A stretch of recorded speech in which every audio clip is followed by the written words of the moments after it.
একটি বড় খবর সামনে আসছে। প্রাথমিক নিয়োগ দুর্নীতির তদন্তে তৎপর সিবিআই।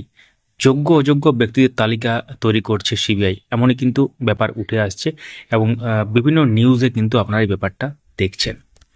তো বিস্তারিতভাবে ব্যাপারটি আপনারা এবার জানতে চলেছেন। অবশ্যই চ্যানেলটিকে সাবস্ক্রাইব করে রাখুন, পাশে থাকা বেল আইকন প্রেস অল করে দেবেন, তাহলে ইম্পর্টেন্ট আপডেটগুলো মিস করবেন। যারা ফেসবুক থেকে দেখছেন পেজটিকে ফলো করতে ভুলবেন না।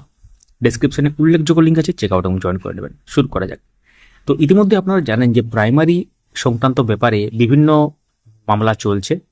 কোনো কোনো মামলা ডিসপোজ হয়ে গেছে বা খারিজ হয়ে গেছে, বা সেক্ষেত্রে ফাইনাল জাজমেন্টও চলে এসেছে, এবং কোনো কোনো মামলা এখনও পর্যন্ত পেন্ডিং।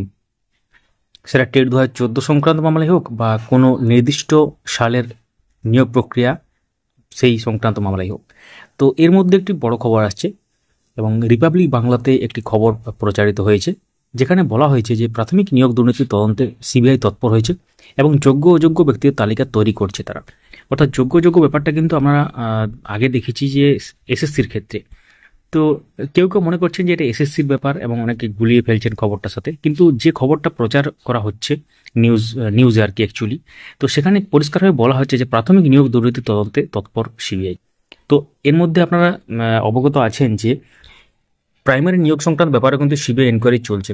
সেই সংক্রান্ত ব্যাপারে অনেকদিন এই ব্যাপারে কোনো খবর আসেনি, কিন্তু হঠাৎ করে হতে পারে যে সিবিআই তৎপর হয়ে উঠেছে এবং এই ব্যাপারটা নিয়ে কিন্তু তারা তালিকা কোনো তৈরি করছে, এবং কোন সালের তালিকা বা কোন রিক্রুটমেন্ট প্রসেস তালিকা সেগুলো কিছু এখনো পর্যন্ত জানা যায়নি।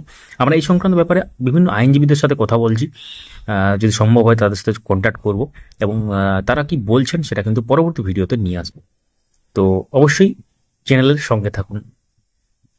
আপনারা আপনাদের মূল্যবান মতামত কমেন্টে জানাতে ভুলবেন না। Thank you so much for watching. ভিডিওটি লাইক করুন, সবার সাথে শেয়ার করুন।